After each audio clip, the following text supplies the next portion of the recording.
Muy buenos días a todos y a todas.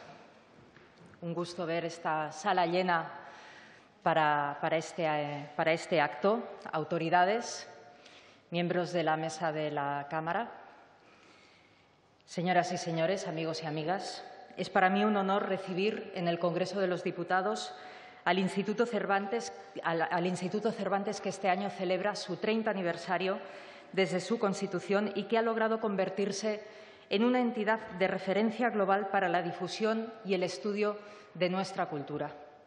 Con este acto nos sumamos a las celebraciones y agradezco su voluntad de hacer partícipe a esta casa, expresando así la importancia de la cultura como patrimonio de todos los españoles y como un activo fundamental de España, dentro y fuera de sus fronteras, de nuestras fronteras. Paso la palabra a Luis García Montero, el director del Instituto Cervantes. Señora presidenta, diputados, diputadas, autoridades, amigos, amigas del Instituto Cervantes. Es un verdadero honor para mí y para el Instituto Cervantes culminar la celebración de nuestro 30 aniversario en el Congreso de los Diputados. Quisiera explicarles con brevedad que no se trata solo de un honor social o político, sino de algo que tiene que ver con el sentido profundo de nuestra tarea y de nuestra razón de ser. 30 años nada más. La verdad es que podrá sorprenderse con motivo quien sepa que la Alianza Francesa se había fundado en 1883, la Sociedad Dante Alighieri en 1889, el British Council en 1934 y el Instituto Goethe en 1951. Pero es nuestra juventud lo que nos enorgullece, porque el Instituto Cervantes supone una creación inseparable de la democracia. Como ocurre en cualquier institución, el trabajo de los que hoy dirigimos el Instituto se fundamenta en la labor realizada por los directores y los secretarios generales anteriores. Somos sus herederos y esperamos pasar la antorcha a los que vendrán después y celebrarán los próximos cumpleaños. Por eso, permítanme que le pida ayuda al primer director del Instituto Cervantes, el historiador Nicolás Sánchez Albornoz, y que recuerde aquí unas palabras de su libro de memorias Cárceles y exilio. Nicolás nos cuenta lo siguiente. En abril de 1991, Congreso y Senado aprobaron la Ley Fundacional del Instituto Cervantes, una institución destinada, a semejanza de las creadas antes por otras naciones europeas, a enseñar y proyectar la lengua y la cultura española en el exterior. La necesidad de semejante institución data de mucho antes, pero solo la democracia dotó a España de la confianza en sí misma y de la aceptación de su variado acervo histórico y contemporáneo como para dar el paso necesario. Solo entonces los españoles estuvieron listos, además, para aceptar que constituían simplemente una minoría dentro de la comunidad lingüística y cultural hispanohablante y que la institución pública española no debía dictar pautas lingüísticas o culturales al resto del bloque, como propendió a hacer la dictadura. Debía, al revés, invitar a los países hermanos a que compartieran la herencia común. Levantar una institución así, de la nada, sin siquiera sillas, mesas y teléfonos, prometía toda suerte de dificultades materiales y de definición. Y no faltaron nunca. En vez de echarme para atrás, el reto me empujó a aceptar un encargo que prometía no ser una sinecura. Nuestra tarea es inseparable del orgullo democrático. En su libro nos contó también Nicolás que un día al salir a comer reconoció junto al instituto el edificio en el que había sido encarcelado en 1947 por sus compromisos políticos antes de ser conducido al campo de trabajos forzados de Cuelgamuros. Aquel día, sin duda, pudo recordar no solo su famosa fuga hacia el exilio llevada al cine, sino también las palabras que Miguel de Cervantes puso en boca de Don Quijote. La libertad, Sancho, es uno de los más preciados dones que a los hombres dieron los cielos.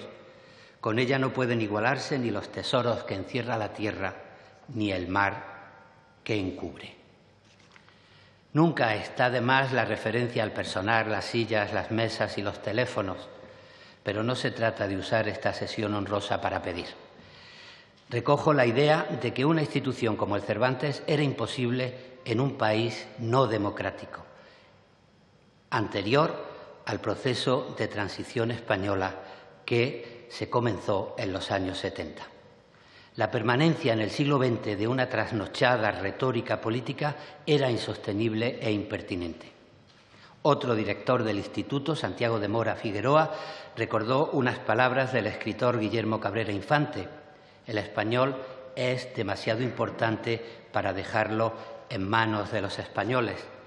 Y comenzó, junto a José Manuel Blecua, la práctica de los grandes congresos internacionales de la lengua española para unirnos con los países hermanos. Y es que solo somos el 8% de una lengua que se acerca ya a los 500 millones de hablantes nativos. De ahí que el Instituto firmase convenios y buscase alianzas con otras instituciones latinoamericanas para desarrollar de forma compartida nuestra tarea de diplomacia cultural. La normativa del Instituto Cervantes se ha ido completando gracias al trabajo de distintos gobiernos políticos de distinto significado. La normativa fundacional recogida en la Ley de Creación publicada en el BOE el 22 de marzo de 1991 especifica los fines de su actuación: promover universalmente la enseñanza, el estudio y el uso del español, el apoyo a los hispanistas, el fomento de cuantas medidas sean necesarias para mejorar la calidad de sus actividades y la difusión en el exterior de la cultura española, atendiendo al patrimonio lingüístico y cultural que es común a los países y pueblos de la comunidad hispanohablante. Se recogía así desde el primer momento una apuesta panhispánica. Agradezco el apoyo que hoy se da a nuestra lengua, una gran riqueza compartida.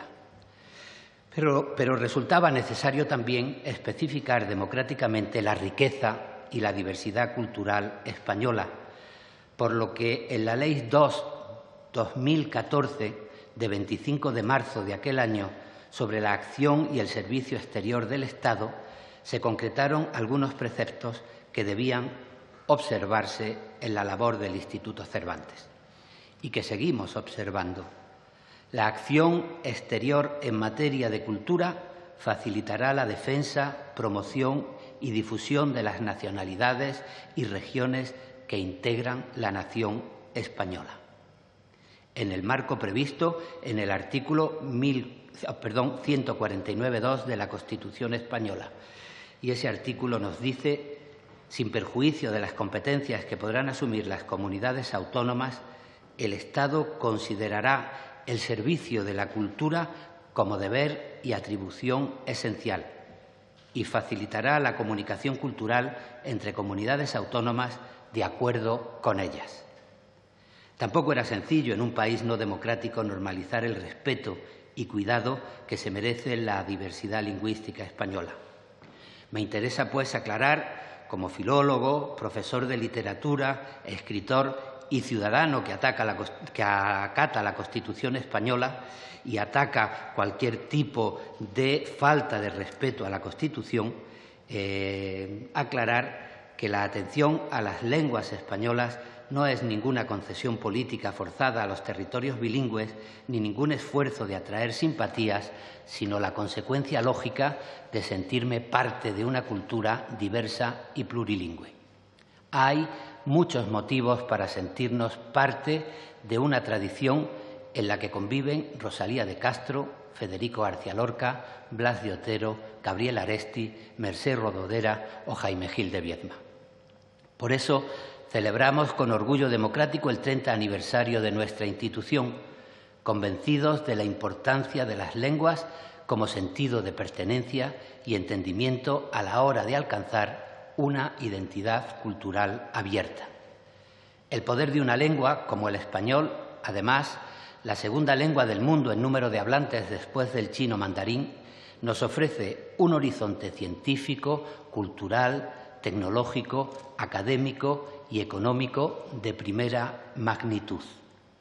Nos dedicamos a servir de puente entre Europa y América, a extender nuestras lenguas por el mundo y a ejercer una tarea de seducción democrática a través de una cultura que sostiene los valores de la libertad, la igualdad y la fraternidad.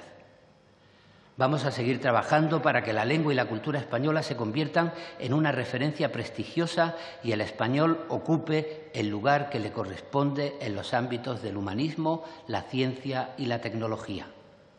La herencia recibida se compromete con nuevos proyectos de futuro, como la transformación digital, la plataforma Canoa de Cultura Hispanoamericana y el decidido protagonismo cultural del español en el mundo. Por todo esto, repito, es un honor profundo estar en esta casa de la democracia. Y por esto le hemos pedido a los representantes de los grupos parlamentarios que lean algún fragmento literario, muestra de nuestros valores culturales y de la lengua como máxima capacidad de expresión de ideas y sentimientos.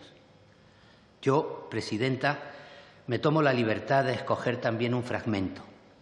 Las palabras sirven para elaborar nuestros contratos sociales, nuestros marcos de convivencia, nuestras llamadas a la responsabilidad y al respeto. Déjeme que, poeta, homenajee aquí la buena prosa política, la dignidad de la política, leyendo el primer artículo de nuestra Constitución para acabar mi intervención. Pero es que ese artículo era también el primer paso hacia el Estado social y democrático de derecho que permitía la creación del Instituto Cervantes. 1. España se constituye en un Estado social y democrático de derecho que propugna como valores superiores de su ordenamiento jurídico la libertad, la justicia, la igualdad y el pluralismo político. 2.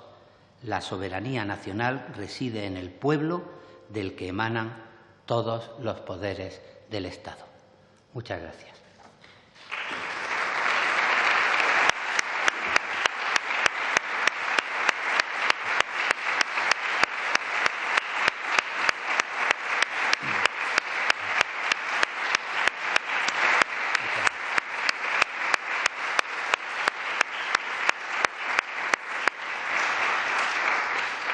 Muchísimas gracias, Luis García Montero, director del Instituto Cervantes, por tu cariño por la cultura y las lenguas, por tu compromiso frente al Instituto y también por tu reconocimiento en esa prosa que algunas veces se consigue fraguar en esta casa, en el Poder Legislativo de España.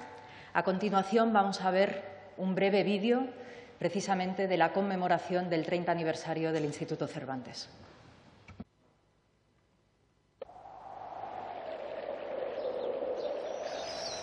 Lo oyes, lo hablas, lo compartes y juntos lo hacemos crecer.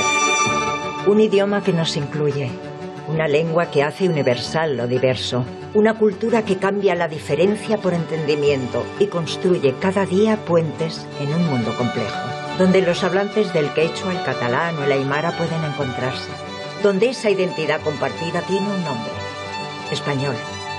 Porque en español se inventó la novela, en español hablaban quienes una y otra vez reinventaron la pintura y hoy lo hablan los que cada día renuevan la gastronomía del planeta. En español se ganan medallas y se hace ciencia. Por eso cada nuevo hablante de español es un embajador, un hispanista, reflejo de pluralidad y riqueza, de curiosidad y disfrute. Y todos, aunque vivamos aquí y allá, somos hispanistas que llevamos lejos la alegría de la palabra y abrazamos los valores que nos rodean con la fuerza de 1000 acentos. Hispanistas que nunca olvidamos dónde está el lugar en el que desde hace 30 años nos ayudan a ser como somos.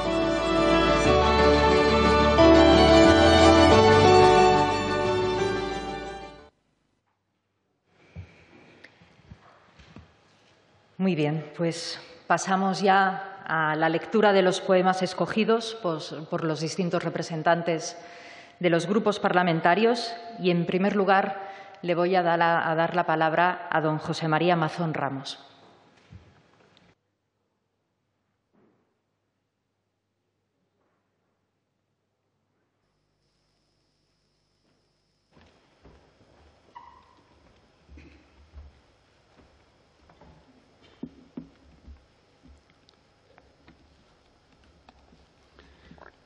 Buenos días. Muchas gracias, señora presidenta, señor presidente. Voy a leer un texto de Manuel Llano, que es un escritor cántabro, costumbrista, muy poco conocido fuera de Cantabria, que es algo así como el García Lorca del norte de España, que además, como él, murió muy joven en 1938. Y también, igual que Miguel Hernández, fue pastor en su infancia en las montañas de la Cantabria profunda, donde nos transportan sus relatos y sus textos. El texto que voy a leer se denomina Albarcas, que es como denominamos en Cantabria a los zuecos, a las madreñas en Asturias, este calzado que utilizan los ganaderos. Albarcas. Albarcas pulidas de los mozos de Brañaflor, tan pintadas, tan señoras, tajos de nogal, trocados en arte peregrino, con rayezuelas blancas en el vermellón suave de la corteza de alisa, leve el pico, campantes los tarugos, refinados con filo de cristal. Albarcas de pastor, anchas de panza, duras, llevaderas, que no pesan en las trochas ni resbalan en las lastras, ni se dejan atrás en los atajos y en las pozas de los camberones amarillos.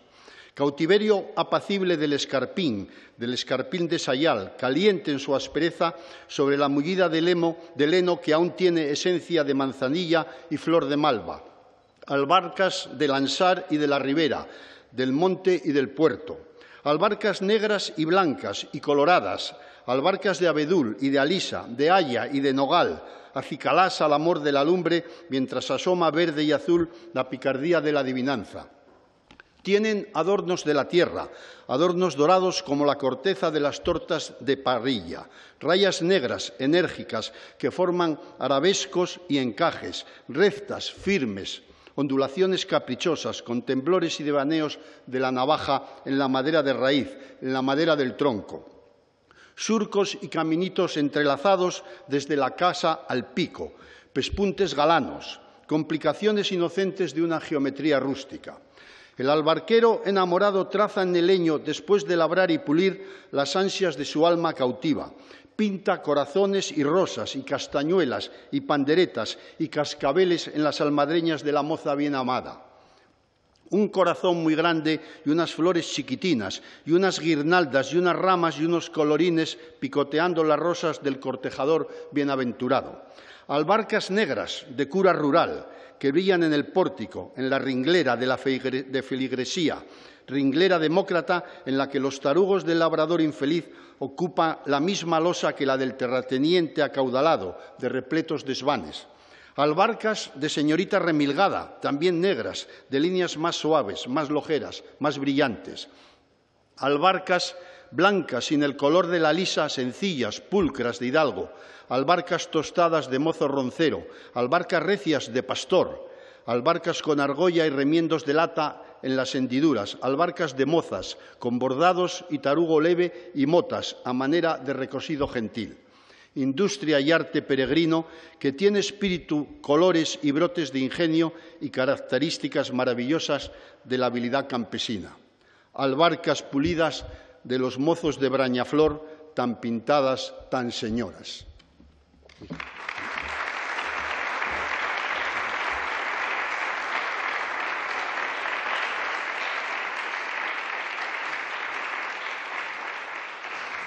Muchas gracias, José María.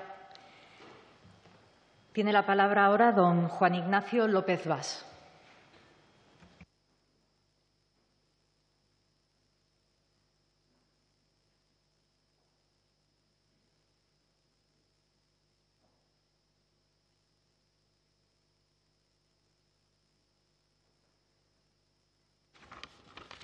Gracias, señora presidenta. Bienvenido, director. al Congreso y felicidades por el 30 aniversario. Aunque los diputados somos más de prosa que de verso, vamos a intentar hacerlo bien. Con un poema, unos versos de Miguel de Unamuno, titulado La sangre de mi espíritu.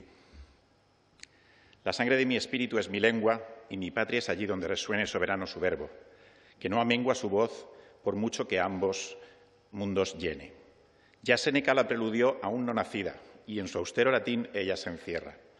Alfonso a Europa dio con ella vida, Colón con ella redobló la tierra. Y esta mi lengua flota como el arca de 100 pueblos contrarios y distantes, que las flores en ella hallaron brote de Juárez y Rizal, pues ella abarca legión de razas, lengua en que a Cervantes Dios le dio el Evangelio del Quijote. Gracias.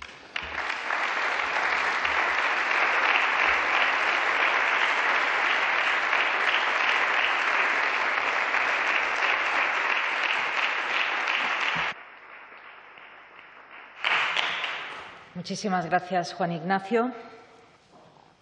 Y ahora va a ser el turno de doña Sofía Fernández Castañón.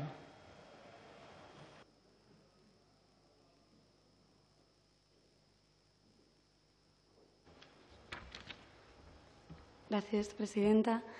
Antes de leer el poema de Pablo Tesión, quería compartir un apunte en el tiempo que tenemos.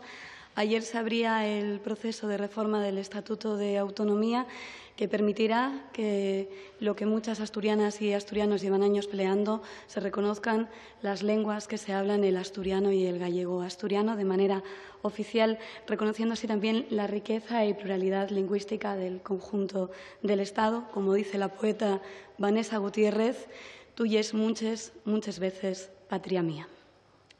Este poema, en esa lengua en asturiano, habla de la diferencia entre los términos sueño y suaño. Na mio lingua extremamos el sueño del suaño. El primero átanos al suelo, ponnos piedres nos bolsos pa que nun nos muellen les nubes cargaes. El segundo llévanos a trescombar los cumales inalcanzables con reblagos alegres. Hay un momento cuando el día manso declina en que el sueño garra de la mano al sueño y en ese eclipse de extraña guapura crepuscular despunta un arrebato de lucidez y pasamos a dormir y trancamos la puerta y trancamos les puertes. Gracias.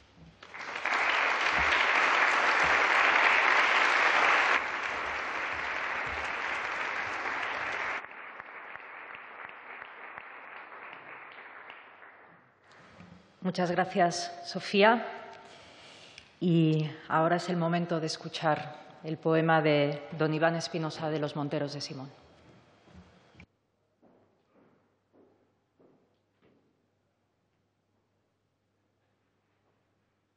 Gracias, presidenta, y muchas felicidades al Instituto Cervantes en su 30 aniversario.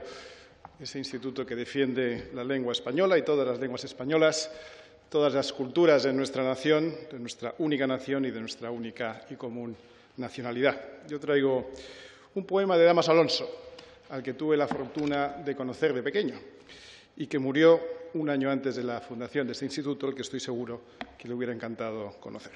Y se titula Hermanos. Hermanos, los que estáis en lejanía, tras las aguas inmensas, los cercanos de mi España natal, todos hermanos, porque habláis esta lengua, que es la mía. Yo digo amor, yo digo madre, y atravesando mares, sierras, llanos, oh gozo, con sonidos castellanos, os llega un dulce efluvio de poesía. Yo exclamo amigo, y en el Nuevo Mundo, amigo, dice el eco, desde donde cruza todo el Pacífico y aún suena. Yo digo Dios, y hay un clamor profundo, y Dios, en español, todo responde. Y Dios, solo Dios, Dios, el mundo llena.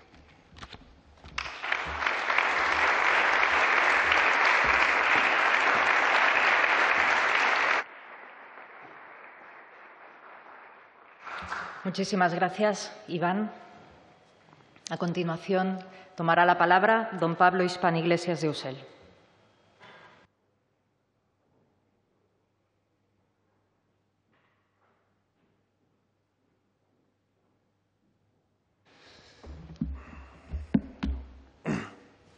presidenta, director, antiguos directores de la Academia. Yo he escogido un poema de uno de los autores que ha citado el director, que es Jaime Gil de Viedma, que no siempre tiene razón, porque hay veces que la historia de España termina bien, como es el caso del Instituto Cervantes, pero otras veces no ocurre así. El poema es precisamente apología y petición. ¿Y qué decir de nuestra madre España, este país de todos los demonios, en donde el mal gobierno, la pobreza no son sin más pobreza y mal gobierno, sin un estado místico del hombre, la absolución final de nuestra historia? De todas las historias de la historia, la más triste sin duda es la de España, porque termina mal, como si el hombre, harto ya de luchar con sus demonios, decidiese encargarles el gobierno y la administración de su pobreza. Nuestra famosa inmemorial pobreza, cuyo origen se pierde en las historias que dicen que no es culpa del gobierno, sino terrible maldición de España, triste precio pagado a los demonios con hambre y con trabajo de los hombres. A menudo he pensado en esos hombres, a menudo he pensado en la pobreza de este país, de todos los demonios, y a menudo he pensado en otra historia distinta y menos simple, en otra España en donde sí que importa un mal gobierno. Quiero creer que nuestro mal gobierno es un vulgar negocio de los hombres sin una metafísica, que España puede y debe salir de la pobreza, que es tiempo aún para cambiar su historia antes que se la lleven los demonios. Quiero creer que no hay tales demonios, son hombres los que pagan al gobierno, los empresarios de la falsa historia. Son ellos quienes han vendido al hombre, los que le han vertido a la pobreza y secuestrado la salud de España. Pido que España expulse a esos demonios, que la pobreza suba hasta el gobierno, que sea el hombre el dueño de su historia. Muchas gracias.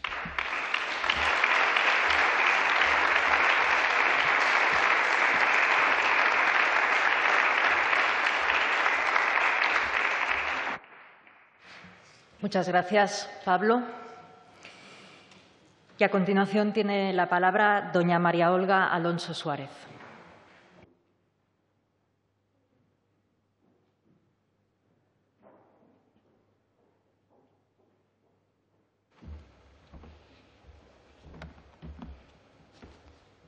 Bo día, presidenta. Bo día, presidente. É para mí unha honra e un verdadeiro prazer poder falar hoxe aquí na miña lingua. E, sobre todo, darlle voz, como pon aquí no libro, a toda esa pluralidade lingüística que temos no noso país e que é unha riqueza. Eu vou ler un poema de Celso Emilio Ferreiro. Celso Emilio Ferreiro é un dos poetas máis representativos da lingua galega. No ano 89 folle dedicado o Día das Letras Galegas. E, sobre todo, escollino porque tamén ten moita relación coa miña cidade, con Vigo, porque traballou en Vigo nos tribunais e, por desgracia, morreu en Vigo tamén. Entonces, bueno, pues creo que para min é importante.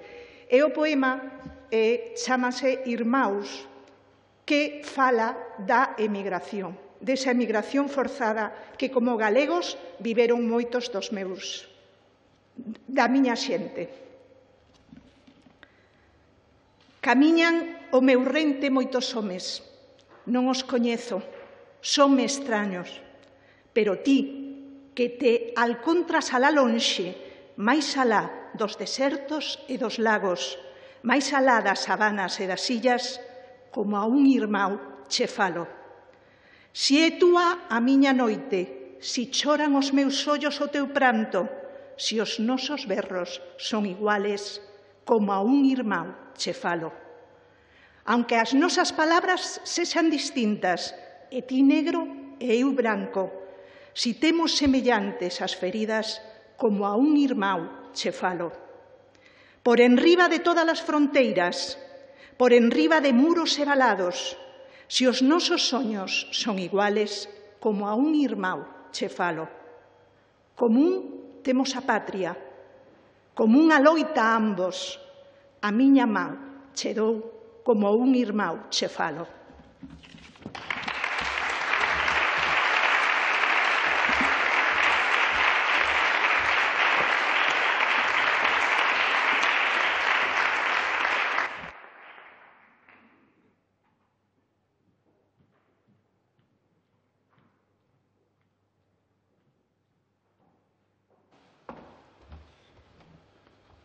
Pues muchísimas gracias también, María Olga. y gracias a todos y a todas por querer participar en la lectura de estos poemas que son reflejo precisamente de la riqueza cultural de nuestro país. Permítanme que yo misma participe también en esta lectura con un poema de la poetisa valenciana María Beneito. El título és Després de soterrada la tendresa. Després de soterrada la tendresa, vàrem llançar els pètals de la neu, que afegia més gel al que amagava la glaçada disfressa, on l'au del vidre congelat vivia. Turmells de ballarina amb les venes dolentes, el caliu quiet i ocult, les mans creuades, sent buits per avançar les palpentes. A cor nu de la flama, les donzelles cremades. Al soterrar anàrem, eixam de nines tortes, un ull al frigorífic, estenia, veus de paper, paraules plastificades, mortes. En secret, el sepeli, com calia. A lo largo de estos años, el Instituto Cervantes ha ido incrementando sin cesar su presencia y su actividad por los 5 continentes, difundiendo nuestra cultura, animando el estudio de las lenguas españolas y apoyando a hispanistas, españoles y extranjeros en sus trabajos e investigaciones. Al mapa presencial del Instituto, en más de 80 ciudades, la última California, se une una creciente actividad virtual que da cuenta de su voluntad expansiva e integradora. Llegar al conjunto de la sociedad global impidiendo que las fronteras físicas o restricciones de movilidad, como las que nos ha obligado precisamente la pandemia que todavía vivimos, cierre las puertas al conocimiento de España y su embajada más rica y atractiva, su cultura. El Instituto Cervantes no es ajeno a la riqueza cultural de este país, una realidad asumida, como recordaba el director, constitucionalmente y en la praxis diaria del Instituto, en estrecha colaboración con las diversas entidades de difusión de las distintas lenguas españolas y su producción cultural. Así, a sus funciones de difusión de nuestra cultura en todo el mundo se suma además la de fomentar y apoyar la universalización de todas las lenguas españolas. Recibir hoy al Instituto Cervantes en el Congreso es una forma especialmente grata de reconocer e impulsar su labor y también de reconocer e impulsar una de las experiencias más exitosas de colaboración entre administraciones y culturas españolas, una que, con el apoyo de todos, podría convertirse en ejemplo para muchos otros ámbitos. El Parlamento y el Instituto Cervantes tenemos, además, una misma base común, la palabra. La palabra es la materia prima que sustenta el Parlamento. Con la palabra se impulsan iniciativas parlamentarias. Con la palabra se rinden cuentas y se controla la acción pública. Con la palabra debatimos y negociamos. Con la palabra se fijan las normas consensuadas que rigen nuestra sociedad. Con la palabra también construimos ese acuerdo constitucional y pudimos redactar ese artículo 1 y todos los demás de nuestra Constitución.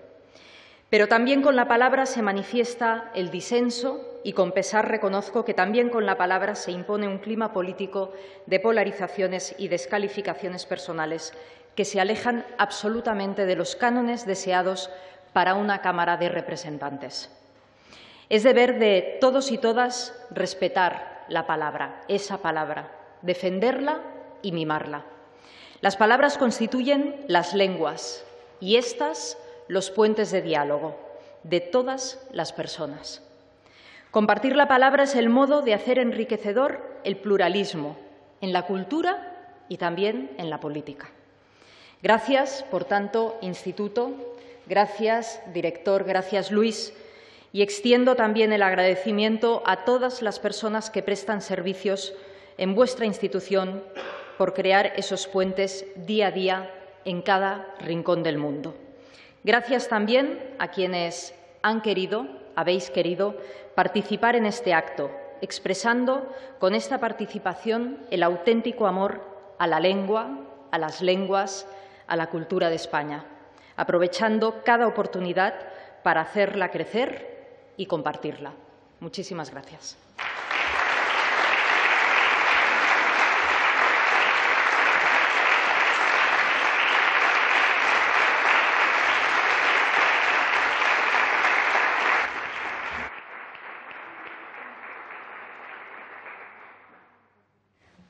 Pues muchísimas gracias por haber querido participar y compartir este momento. El acto finaliza aquí.